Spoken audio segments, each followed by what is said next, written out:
Author is funded by the Pacific Northwest Writers Association, supporting writers from pen to publication since 1955. To learn more about the PNWA and their yearly conference, please go to pnwa.org.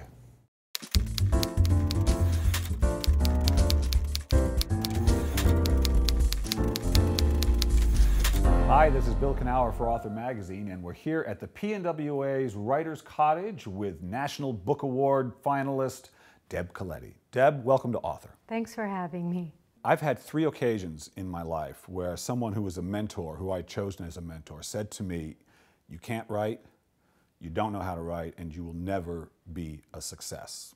And those moments stuck out in my head for both how they felt as though I'd been sort of kicked in the gut at that moment, and for my decision to keep writing despite that. And you had a similar experience, did you not? I did. But even closer to home, perhaps. Closer to home, and maybe that lasted a good long while. When I was married for the first time, my husband wanted me to, I was sort of trying to write a book and then another book, and he really wanted me to quit. It was an abusive marriage, so there was a lot of themes of control and your ability, your personal power and powerlessness and all of that running through it as well. But he wanted me to quit, and he told me at one point that my writing was a hobby that would never amount to anything. And when he first really put the pressure on me to quit is when I think I finally made the real decision to end the marriage.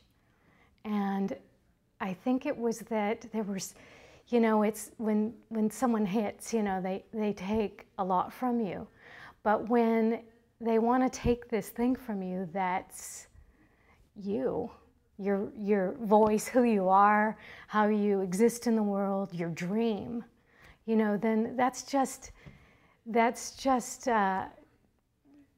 such a larger crime in some ways. And how profound that is. So he physically, there are men who are people who are verbally abusive, but he was physically abusive.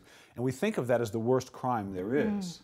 But you hurt but in a way, the body is what it is, but the voice, right, is more you than your body in a Definitely. way, isn't it? And it was my writing, I guess, there's so many metaphors in all of that you could find, but when you're in that situation, I think you're in a place where you lose your voice and you sort of become small, and yet writing is where that's where we have it.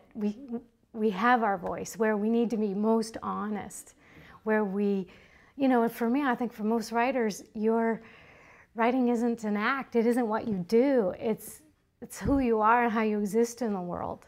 And not to have that, or even that dream of living that honestly, it's, taking too much. Yes, and in fact, I always think of writing as pursuing what you love. And if you aren't what you love, right, what are you? Absolutely. I was going to say to that, writing is pursuing, for me, not just what you love, but it's pursuing who you are.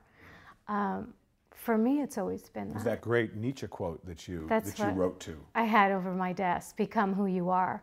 And as you can hear from that story, that was, there were so many reasons why that was so important, becoming who I was, and kind of moving toward a life that I knew was more real and important for me than the one I was in. Yeah. I had these experiences, and I've had it where people have said these things about me, like, you'll never be a success in this. Yeah. But I have to tell you, I had this experience that if I'm honest, it was like they were reading my mind. Yeah. All the horrible things, did ever part of you felt like, is a small part of me running that same loop in my own head? Well, I don't know. I think that's what I was fighting against, to where I wanted to say, no, you are wrong. Yeah.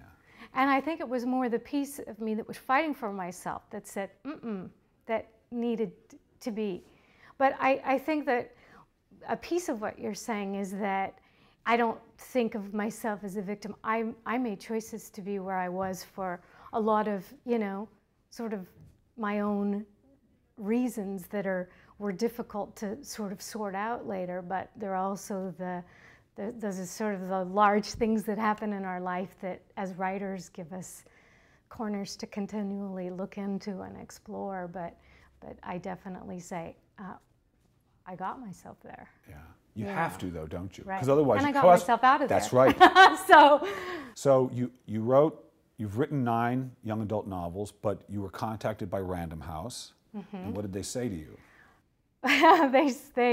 They said one of those things that any writer would just, I don't know, jump on the bed about, which is we'd be interested in you doing some adult work. And I said, great. Wow. And I was so happy because it's such a right thing to happen, because my books, being on the older edge of the teen spectrum, I have a lot of adult readers already. Of course.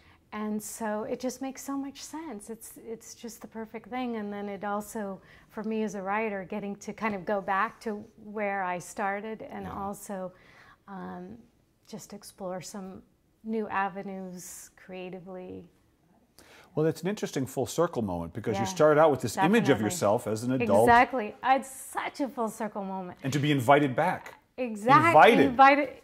Exactly. After, you know, writing 5 books in this place that I told you about, and then to have this happen now on my 10th book, number 10 it will be. Wow. It's just, it's just a life is beautiful moment, you know, where just so grateful. You know, it's been a lot of hard work, but it's also just, I feel just incredibly fortunate. So finish this sentence for me. Oh no.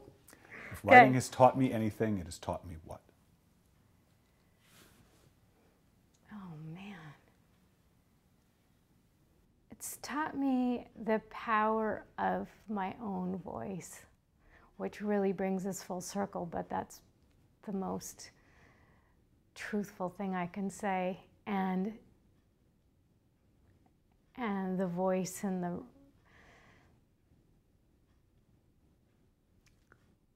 your own, that it's taught me the power of my own voice.